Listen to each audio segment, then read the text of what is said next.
Nos próximos capítulos de Vale Tudo, depois de uma bateria exaustiva de exames, Afonso recebe do médico a confirmação que ele jamais imaginou ouvir. Está com leucemia.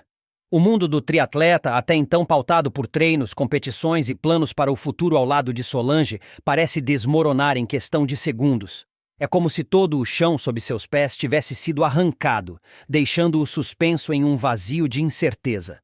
Enquanto tenta absorver a gravidade da situação, o médico, com um tom calmo, mas carregado de seriedade, explica que a melhor chance de cura exige um transplante de medula óssea e que ele precisa ser feito o quanto antes. Em uma conversa densa e silenciosa, onde cada palavra parece pesar toneladas, o profissional detalha que existe uma possibilidade, ainda que remota, de um filho ser compatível com a medula do pai. A chance é baixa, mas existe, diz o médico, fitando Afonso e Solange com cautela. Estamos falando de cerca de 5% de probabilidade de um dos bebês ter a compatibilidade necessária. O coração de Solange dispara.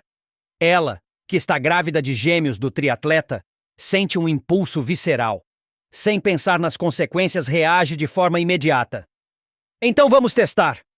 O médico, porém, não demora a cortar o ímpeto da ruiva. Solange, a sua gestação ainda está no início. Esse exame é invasivo e pode colocar os bebês em risco. O ideal é aguardar o parto para, então, verificar a compatibilidade. Afonso, mesmo abalado com a gravidade do diagnóstico, demonstra lucidez. Segura firme a mão da noiva e balança a cabeça em negativa. Não, doutor. Isso está fora de cogitação. Eu não vou colocar a vida dos meus filhos em risco de jeito nenhum. Mas Solange, tomada pelo medo de perder o homem que ama, insiste. Mas, Afonso, e se essa for a nossa única chance? Ele respira fundo, lutando para manter o tom calmo, mas sua voz sai firme e categórica. A vida deles é prioridade. A gente não vai fazer isso. Nem pensar. O médico endossa a decisão, explicando que qualquer intervenção prematura poderia causar complicações graves.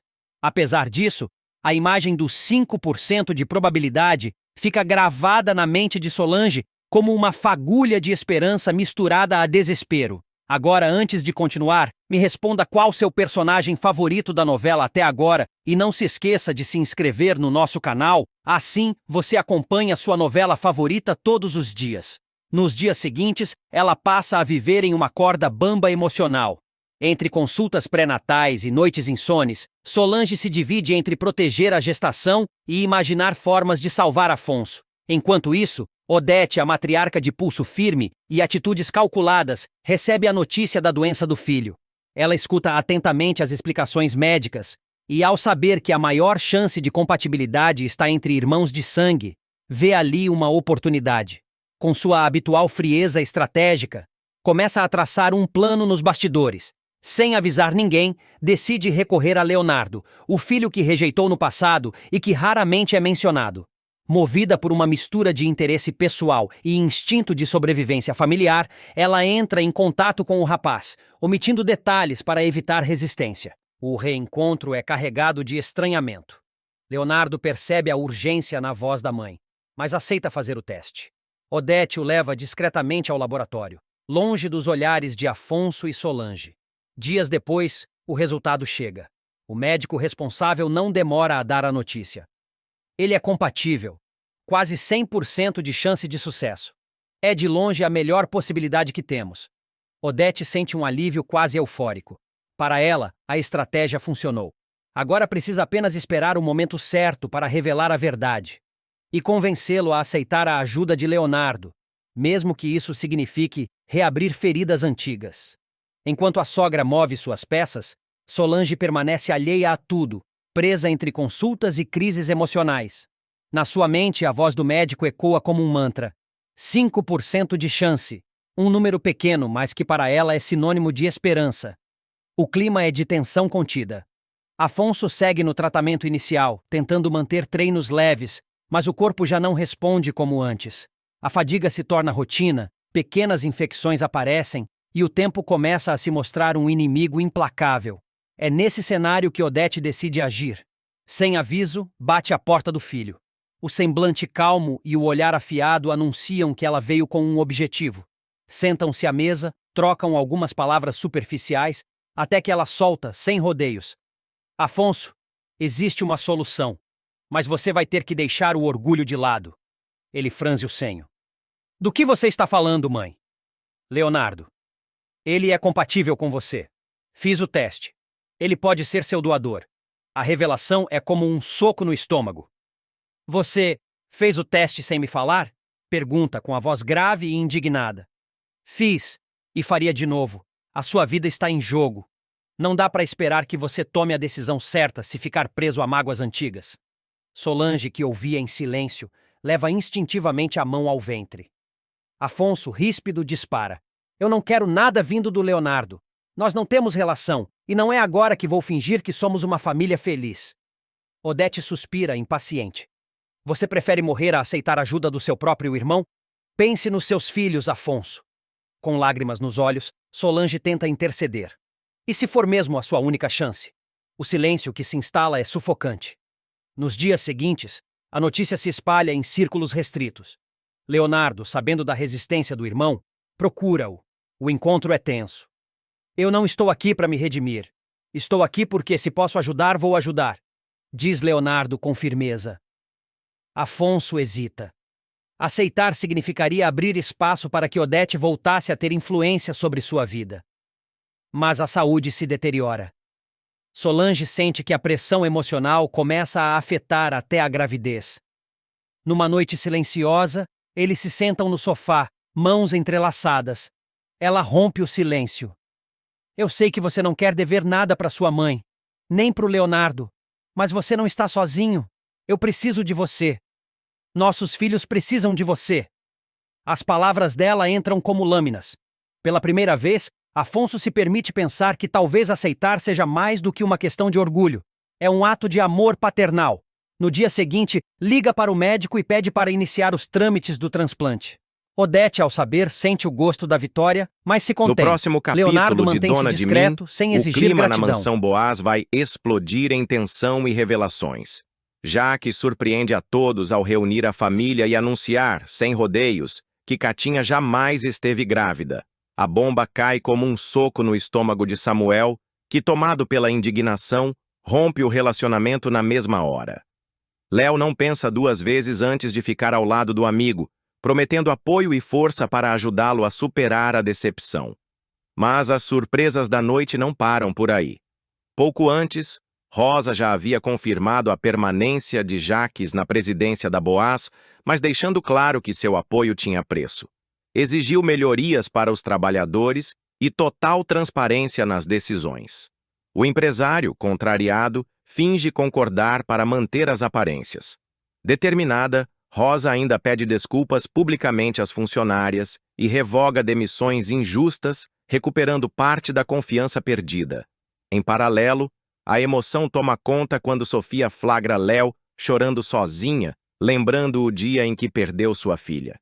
Sem dizer uma palavra, Sofia a envolve em um abraço acolhedor. Já Gisele e Ayla deixam as diferenças no passado e decidem reatar, enquanto Ayla recusa de forma firme um convite de Breno e Caco, mostrando que não quer mais confusão. Antes de continuar, já deixa o seu like, se inscreva no canal e comenta aqui. Qual é o seu personagem favorito da novela? Nos bastidores, uma resistência silenciosa começa a se formar. Cami, Pam e Natara se reúnem secretamente para criar uma associação que defenda os direitos trabalhistas, antecipando que as medidas de Jaques podem prejudicar os funcionários. O ponto mais doloroso para Samuel, no entanto, vem ao descobrir provas concretas de que Jaques e Catinha atuavam juntos contra ele desde o início. Fotos, mensagens e um contrato assinado revelam que tudo foi calculado para manipulá-lo. Enquanto Rosa, em um momento de fragilidade, confunde Jaques com Abel e desperta a compaixão do neto, Samuel, por sua vez, promete que não ficará de braços cruzados. Tânia é largada por Jaques e ataca Filipa e diz: "Vai pro inferno." O clima vai explodir de vez quando Tânia, completamente fora de si, invadir a mansão da família Boaz e partir para cima de Filipa em um dos barracos mais intensos da novela. A cena começará a se desenhar depois que Jacques, cansado de manter um casamento desgastado e repleto de traições de ambos os lados, decidir colocar um ponto final na relação. O rompimento será definitivo depois que ele flagrar a esposa aos beijos com Ricardo, um envolvimento que ele já suspeitava, mas nunca havia visto com os próprios olhos. A humilhação e a raiva vão falar mais alto. Jacques, sem dar tempo para explicações, arrumará suas malas às pressas, pegará sua guitarra e, sem olhar para trás, seguirá diretamente para a mansão da família. O gesto será interpretado por Tânia como uma afronta pessoal. Na mente dela, alguém só poderia estar por trás dessa decisão repentina. Filipa, a atriz, que já havia protagonizado alguns embates verbais com Tânia no passado, se tornará o alvo da fúria da rival. A sequência começará com Tânia em casa, andando de um lado para o outro, ligando para o celular do marido e sem resposta. O desespero aumentará quando ela decidir ligar para a mansão Boaz. Do outro lado da linha, quem atenderá será Léo, sem papas na língua. Tânia, aqui é a Léo. Olha só, o bofe chegou aqui de mala, cuia e guitarra. Mona, ninguém tá feliz com isso. Vem logo buscar o Jacques que ele é problema seu. Disparará, fazendo Tânia tremer de ódio. Determinada a não deixar barato, ela se arrumará às pressas, vestindo um salto alto, maquiagem carregada e o olhar carregado de rancor. A trilha sonora interna da personagem parecerá de guerra. Ela atravessará a cidade como se fosse para um duelo. Ao chegar, baterá a porta com força, chamando Jacques aos berros. Jacques Boaz, aparece, seu covarde cretino! Você não é homem para me enfrentar, não? Deixa um bilhete e uma palheta de guitarra e tá por isso mesmo? Tá pensando que eu sou o quê? Assume que é um covarde. Jacques surgirá no hall principal, já preparado para o embate. Covarde? Sou! Sou covarde e pior, corno. É isso mesmo, tô em família. Fui feito de palhaço e corno, na minha fábrica, pela minha mulher e um cara que eu achava que era meu amigo. Era isso que você queria ouvir? Rebaterá, elevando ainda mais o tom. Tânia, sem se abalar, responderá com sarcasmo. Achei que a gente já tivesse resolvido isso. Por que você saiu de casa e sem falar comigo? A gente sempre foi assim e você nunca cansou. Era a nossa brincadeira. Brincadeira infeliz, doente. Não quero mais, decretará ele, seco e sem espaço para reconciliação. Nesse instante, Filipa, que vinha descendo a escada após ouvir a gritaria, se aproximará para entender o que está acontecendo. Antes que pudesse dizer algo, será alvejada pelas acusações de Tânia. A culpa é sua! Jacques me largou por sua causa. Com essa carinha de sonsa, de doentinha, de frágil. Ah, coitada da artista que tem problemas nos nervos. Problema nada, é cena! Gritará, aproximando o dedo indicador do rosto de Filipa. Jacques tentará intervir. Agora você passou de todos os limites. A Filipa está doente. E vocês acreditaram? Parabéns, Filipa. Você é uma excelente atriz e destruidora de casamentos. Continuará Tânia, cuspindo as palavras com desprezo. Nina, que estava na sala, se levantará alarmada e pedirá calma, mas a confusão já terá saído do controle. Filipa, tentando manter a postura, decidirá não se calar diante das ofensas. Olha aqui, Tânia. Eu não faço a mínima ideia de por que o Jacques te largou e não quero saber. Não tô nem aí pra sua vida pra você. Porque não me diz respeito. Caso você não saiba, meu marido morreu em um acidente horrível. Eu tive um surto. Fiz besteira. Fiz minha filha sentir vergonha e medo. Eu também tô com medo. Descobri que tenho uma doença seríssima, que tem tratamento, mas eu vou ter que aprender a conviver com ela pro resto dos meus dias. O silêncio tomará conta por alguns segundos, mas logo Tânia voltará a atacar com ironia. Você realmente acha que eu tô preocupada em tirar homem de alguém? Você é tão egocêntrica ao ponto de pensar que num momento desses eu estaria querendo ter um caso com o seu marido? Eu quero que você vá pro inferno, devolverá Filipa firme, mas a reação de Tânia será debochada. Você é maravilhosa, não sei como não fez sucesso, falsa, interesseira, vulgar, dirá aplaudindo com sarcasmo. Filipa então perderá a paciência de vez. Não fala comigo assim na frente da minha filha. Vulgar é você que está rastejando atrás de um homem que claramente não te quer mais. Sai daqui agora. Volta pro inferno de onde você veio. É isso, sua energia. Eu consigo sentir que tem alguma coisa ruim. É você. Nina entrará no meio para evitar que a briga vire física. Tânia, vai embora. Você não é bem-vinda aqui. Jaques, com um olhar de nojo e cansaço, pegará Tânia pelo braço e a conduzirá até a porta. Acabou, Tânia. Não volta mais. Você passou de todos os limites. Do lado de fora, Tânia gritará mais algumas ofensas antes de ir embora. Dentro da mansão, Filipa respirará fundo, visivelmente abalada. Que mulher horrorosa! Não quero você perto dela, entendeu? A aura. Dava para ver. Não era legal, não, dirá, olhando para Jaques. Nina, ainda tensa, se aproximará da mãe e falará em tom preocupado. Mãe, toma logo seu remédio. Você está tremendo. Filipa, então, pegará o frasco na bolsa, colocará o comprimido na boca e engolirá com um gole de água, em silêncio. O clima permanecerá carregado, como se a tensão tivesse ficado impregnada no ar. Logo após Tânia ser expulsa da mansão, o silêncio desconfortável se instalará. Jaques, ainda no hall, passará as mãos pelo rosto, tentando aliviar a tensão. Filipa, sentada no sofá, respirará fundo e olhará para Nina, que ainda parecia assustada. Ela não pode voltar aqui, Jaques. Eu não quero mais passar por isso, dirá a atriz, a voz embargada. Ela não vai voltar, Filipa. Eu mesmo vou deixar claro que acabou de vez. Não tem mais volta, responderá ele em tom firme. Léo, que observava tudo de braços cruzados, soltará um comentário ácido. Olha, se eu fosse vocês, já chamava até segurança particular. Essa mulher tá com sangue nos olhos e com o ego ferido. É perigosa. Enquanto isso, do lado de fora, Tânia estará parada na calçada, falando sozinha e tremendo de raiva. Tirará o celular da bolsa e ligará para Ricardo. Mas, ao perceber que ele não atende, começará a mandar mensagens cheias de xingamentos. Um vizinho curioso passará por perto e ela gritará.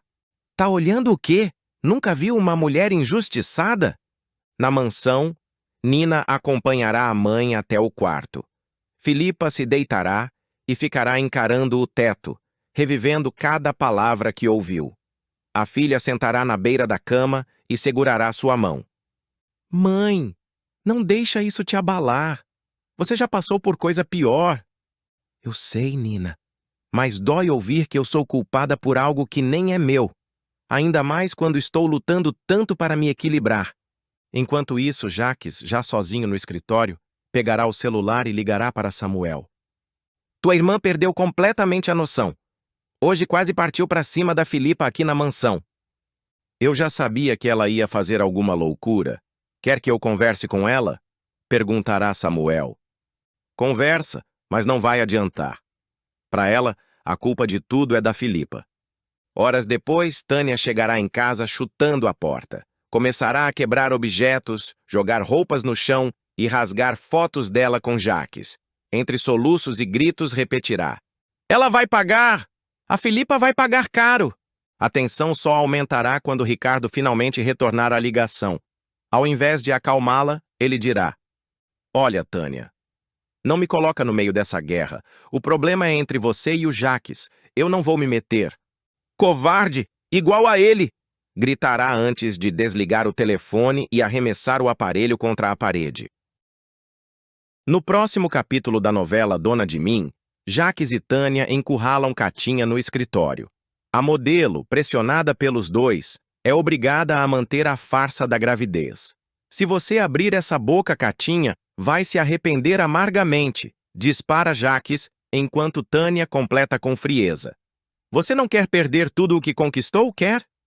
Sem saída, Catinha concorda, mas o medo nos olhos dela é visível. Enquanto isso, Samuel desabafa com Rosa sobre os rumos da Boaz. O jovem demonstra preocupação com as atitudes do tio. Ele está cortando custos que afetam os trabalhadores e favorecendo só os dele, vó. Isso não é gestão, é ganância.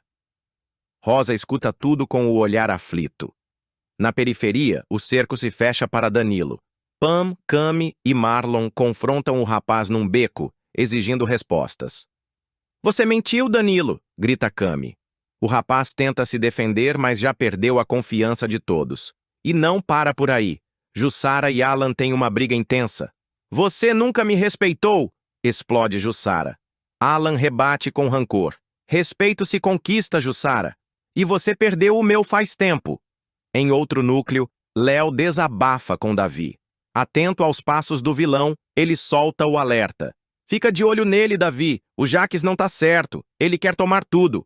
A tensão só aumenta. Se você está gostando, clique no botão de gostei, se inscreva no canal e comente de qual cidade você assiste a novela. No centro da farsa, Catinha mente para Samuel e diz que perdeu o bebê. Emocionada, ela encena um aborto espontâneo. Samuel, arrasado, a consola sem saber que está sendo manipulado. A cena comove Léo e Nina, que presencia tudo, mas não deixa de registrar o momento com desconfiança. Jaques segue com sua ofensiva silenciosa. Ele decide demitir Natara, alegando corte de gastos. Mas todos percebem que a decisão é uma retaliação após Pam confrontá-lo. Pam fica indignada e promete reagir. Aurora, por sua vez, vira um apoio fundamental para Filipa, que começa em seu novo emprego no call center. Você vai tirar isso de letra, Filipa, incentiva a amiga, mas as paredes da Boaz parecem prestes a ruir. Os funcionários começam a cogitar uma greve, revoltados com os abusos, as demissões injustas e a postura autoritária de Jaques. Davi esquece Abel e chama Jaques de pai pela primeira vez, e o vilão amolece o coração. Um segredo guardado por décadas virá à tona com força avassaladora, mudando o rumo da relação entre Jaques e Davi para sempre. Tudo começará com uma conversa inesperada entre pai e filho, ainda que nenhum dos dois estivesse preparado para se chamarem assim. Em uma noite chuvosa, após um expediente tenso na Boaz, Jaques chamará Davi até sua sala, trancará a porta e se mostrará nervoso, diferente de seu habitual comportamento frio e controlador. O jovem, já desconfiado de certas atitudes do tio, questionará. Por que tanto mistério, Jaques? O que você quer me dizer? O empresário hesitará, tomará um copo de uísque e finalmente soltará. Você é meu filho, Davi, não do Abel. Eu sou o seu verdadeiro pai. A revelação cairá como uma bomba no coração do rapaz.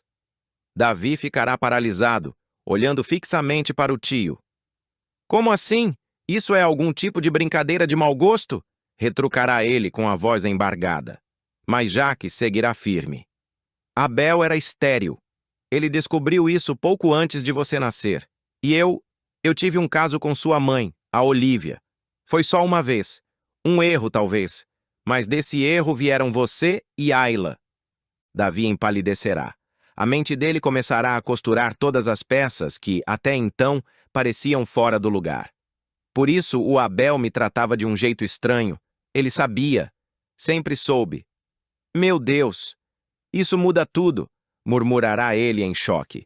Jaques tentará se aproximar, mas o rapaz recuará com lágrimas nos olhos. Você sabia o tempo todo e nunca me contou nada? Jaques suspirará, cabisbaixo. Foi um pedido da Olívia. Ela me implorou para manter isso em segredo. Disse que Abel te criaria como filho e que seria melhor assim para todo mundo. Eu jurei para ela que nunca contaria, mas não consegui mais guardar isso aqui dentro. A emoção tomará conta do momento. Davi, mesmo magoado, sentirá algo diferente dentro de si. Um reconhecimento tardio, mas verdadeiro. Ainda com os olhos marejados, ele se aproximará e dirá com voz baixa. Então é isso. O cara que eu achava que era meu pai, não era. E você, o homem que eu desprezei por tanto tempo, é. Jaques ficará em silêncio. A voz lhe faltará por alguns segundos, mas diante daquele instante raro de humanidade, ele balbuciará: Meu filho.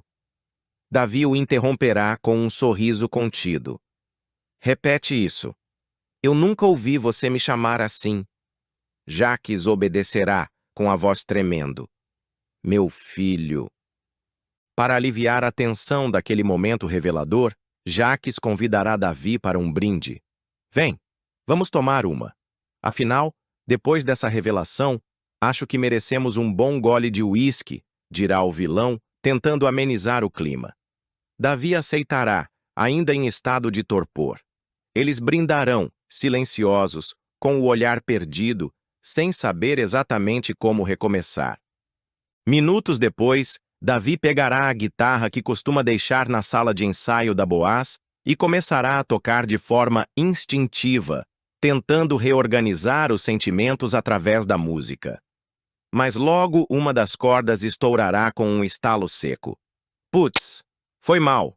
Pai, soltará ele de forma quase involuntária.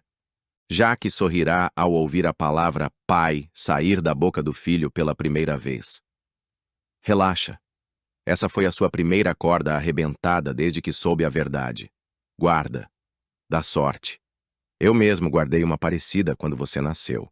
Achava que, um dia, ela me traria você de volta. Davi ficará surpreso. Você guardou? E Jaques confirmará. Guardei. Nunca mostrei pra ninguém. Tá na minha gaveta até hoje. Um pedacinho de um sonho que eu nunca tive coragem de viver.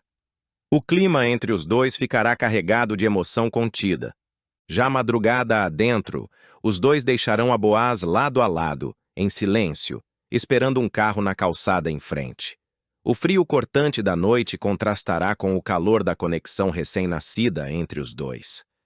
Jaques quebrará o gelo com uma frase espirituosa. A gente tá parecendo dois vira-latas abandonados aqui na calçada. Davi rirá, ainda um pouco sem jeito, e mostrará a tela do celular. O primeiro motorista cancelou, mas outro já tá vindo. Desde que o Luizão morreu naquele acidente, eu parei de dirigir depois de beber. E também não entro mais em carro de gente que bebeu. Foi mal. Jaques não discutirá. Pelo contrário, fará questão de esperar. Tudo bem. Se meu filho faz questão, eu espero esse carro de aplicativo. Davi sorrirá, mais uma vez surpreso com o uso da palavra filho. Cara, ainda tenho que me acostumar com isso. Pai, dirá, com voz emocionada. Eles entrarão no carro juntos e no banco de trás, silenciosos, seguirão o trajeto de volta para casa. Em meio às luzes da cidade, Davi observará o pai pelo reflexo da janela e murmurará. A Ayla sabe disso também? Jaques balançará a cabeça. Não, só você. Ainda não tive coragem de contar para ela. Você foi o primeiro. Davi assentirá. Talvez a gente devesse contar juntos um dia. Jaques concordará com um leve sorriso. Quando for a hora, quando ela estiver pronta e quando você também estiver. Na manhã seguinte, Ayla notará uma mudança súbita no irmão. Você tá diferente, Davi. Mais leve, sei lá. Aconteceu alguma coisa? Ele disfarçará. Só tô tentando ser alguém melhor, um cara mais maduro. Ayla estranhará, mas deixará o assunto de lado. O segredo ainda permanecerá guardado, por pouco tempo. Enquanto isso, Jaques agirá de forma igualmente inusitada no escritório. Breno e Natara perceberão que ele está mais calmo, até generoso, distribuindo sorrisos. O que será que deu nele? Tá apaixonado ou tá doente? Brincará Natara. Mas ninguém desconfiará da verdade. Mais tarde, Rosa flagrará Jaques e Davi conversando no jardim da Boaz. Rindo, compartilhando café e até trocando piadas. A matriarca franzirá a testa, surpresa com o entrosamento dos dois. Nunca vi eles assim. Tem coisa aí, pensará, desconfiada. Jaques perceberá o olhar atento da mãe e fará sinal para Davi se afastar. Ela não pode saber. A Olívia me fez prometer. Enquanto a Rosa estiver viva, esse segredo precisa continuar entre nós, em alerta máximo desde a chegada de Jaques. Arrogante, ele anda pelos cômodos como se fosse dono de tudo, ditando regras e ignorando os olhares de reprovação. A cada passo provoca incômodos e tensiona o clima da casa. Mas um segredo prestes a ser revelado promete virar tudo de cabeça para baixo. Nina, em meio à tensão, faz uma descoberta bombástica. Katinha não está grávida. Abalada, ela confronta a modelo nos bastidores da mansão, mas o confronto é interrompido por Jaques. O empresário frio e ameaçador intimida Nina e a coloca contra a parede. Ou ela se cala ou pagará caro. Sem saída, a jovem toma uma atitude inesperada. Decide se aliar a ele, mesmo contra seus princípios. Samuel, cada vez mais desconfiado, confronta Katinha sobre a gestação. A modelo, nervosa, foge das perguntas e tenta manter a mentira de pé, mas o cerco está se fechando. Em paralelo, Jaques e Samuel travam uma nova disputa acirrada sobre os rumos da Boaz. Entre acusações e desentendimentos, os dois transformam o ambiente da empresa num campo minado. Antes de continuar, clique no botão de gostei, se inscreva no canal e comente qual é o seu personagem preferido da novela. Enquanto isso, Rian recebe um indulto e surpreende Cami e Dedé com um pedido. Quer passar uns dias com eles. Manuel decide dar uma oportunidade a Nina e a convida para trabalhar em seu estabelecimento. A chance pode mudar a vida da jovem, mas nem tudo será calmaria. O passado bate à porta de Rian com força. Vespa, um velho parceiro do crime, exige que ele esconda mercadorias ilegais em casa. Diante da recusa, Vespa parte para a vingança. E não para por aí. Danilo ameaça Natara nos bastidores, exigindo que ela favoreça Pam num esquema suspeito. No auge da tensão, Katinha finalmente procura Jaques e abre o jogo. Arrependida, ela diz que não quer mais mentir para Samuel. Mas o empresário reage com frieza e firmeza, deixando claro que voltar atrás agora pode custar caro. O jogo está lançado, alianças se formam e um novo ciclo de chantagens começa a emergir nas sombras da mansão. Samuel encurrala Jaques e detona toda a verdade. Você matou o meu pai. O mocinho acusa o vilão pelo assassinato de Abel e expõe o golpe milionário na fábrica Boaz. A dor pela perda de Abel Mal começará a ser sentida quando seu filho, Samuel, movido pela revolta e por uma série de descobertas, confrontará Jaques com uma acusação que ninguém ousou fazer até então: a de assassinato. Dias após o enterro do empresário, a mansão se encontrará mergulhada em luto, mas o clima fúnebre não será o suficiente para conter a ambição de Jaques.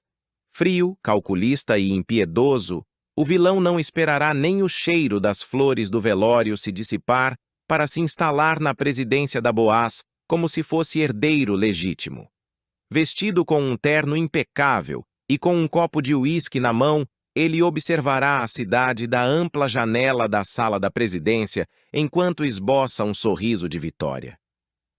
Agora sim, a Boaz é minha, sussurrará para si mesmo, sentando-se lentamente na cadeira giratória de couro marrom que pertencia a Abel. É nesse momento que a porta se escancara com violência. Samuel invade a sala como um furacão, transtornado, os olhos injetados, os punhos cerrados, a respiração acelerada. A tensão é imediata. Davi, que acompanha o irmão, tenta contê-lo em vão. "Sai da cadeira do meu pai!" grita Samuel, a voz embargada de raiva e dor. "Samuel, por favor!" tenta intervir Davi. "Vamos resolver isso com calma." "Eu não pego leve com criminoso!" corta o rapaz, sem sequer desviar os olhos de Jaques. Jaques ergue uma sobrancelha com desdém, ainda girando lentamente na cadeira. "Criminoso? Você acabou de me chamar de criminoso, é isso mesmo?" provoca ele, com a voz carregada de ironia. "Criminoso! Você sabotou o carro do meu pai! Você matou o meu pai!" brada Samuel, com a fúria explodindo como um vulcão. Um silêncio tenso se instala na sala.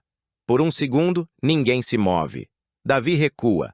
Jacques aperta os olhos, levanta-se devagar da cadeira e caminha na direção de Samuel, com os punhos trêmulos.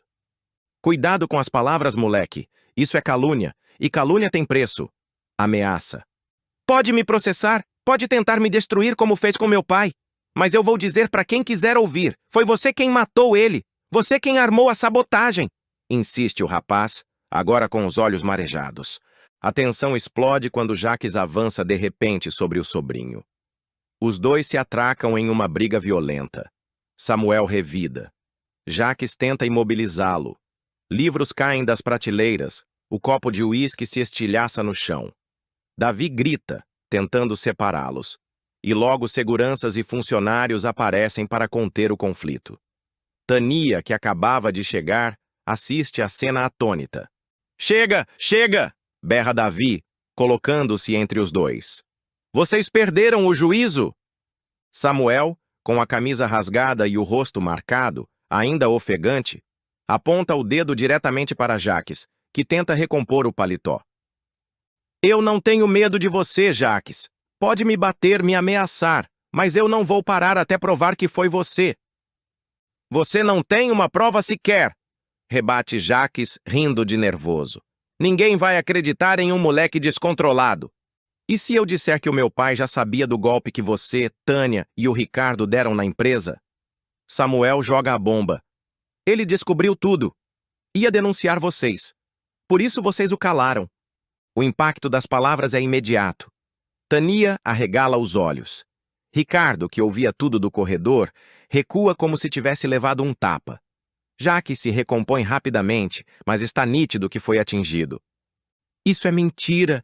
Você está inventando tudo isso porque está cego de dor. Tenta desqualificar o sobrinho. Não. Eu vi os e-mails. Eu vi os registros de movimentação financeira da Boaz. E o meu pai também viu. Ele desconfiava de vocês. Estava prestes a chamar a polícia. Tânia tenta intervir. Samuel, eu sei que está sofrendo, mas não pode sair acusando as pessoas assim. Não me venha com esse papinho, Tânia, explode o rapaz. Você também tem culpa. Você fazia parte da fraude. Falsificou contratos, desviou dinheiro e agora está aí, posando de viúva enlutada do sócio que ajudou a matar. Cuidado com o que diz Tânia, ameaçadora. Eu posso te processar? Faça isso, mas antes, vamos ver o que a perícia diz sobre o carro do meu pai. Vamos ver se o freio foi mesmo sabotado ou se foi acidente. Jacques, agora mais pálido, tenta mudar de assunto, mas Samuel continua. E sabe o que é pior? Ele confiava em você. Ele acreditava que mesmo com todas as desavenças, você ainda era um irmão. E você deu uma facada nas costas dele, Jacques. Isso é insano, grita o vilão já perdendo a postura. Você está me acusando de um assassinato. E você acha que pode ficar impune? Não. Eu juro pela memória do meu pai. Eu vou te derrubar. A discussão ecoa pelos corredores da Boaz. Funcionários murmuram, rumores correm como rastilho de pólvora. O clima na empresa, antes tenso, torna-se insustentável. Alguns diretores se reúnem às escondidas, preocupados com o rumo da gestão de Jacques. Em casa, Rosa desconfia do comportamento do filho. Ela nota que ele não apareceu no velório de Abel com o mesmo pesar que todos. Na mesa de jantar, o clima gela sempre que alguém menciona o nome do irmão falecido. Samuel começa a reunir provas. Pede a ajuda de Davi e convence alguns funcionários antigos a contarem o que sabem. Um deles revela que viu Jacques em uma conversa acalorada com um mecânico da empresa dias antes da morte de Abel. Outro afirma ter ouvido trechos de uma ligação suspeita entre Tania e Ricardo. As peças começam a se encaixar. Samuel volta à empresa com um dossiê nas mãos. O clima é tenso. Ele interrompe uma reunião do conselho e apresenta as provas, sem medo. Todos ficam em choque com os documentos. Jacques tenta desqualificar tudo, mas o estrago já está feito. Você não vai mais sentar naquela cadeira, Jacques. A máscara caiu. Samuel e Jacques protagonizam mais um embate explosivo. Em um confronto cheio de acusações, os dois decidem envolver a polícia. Você sempre odiou meu pai. Não pense que eu vou descansar até provar que você teve participação nisso, diz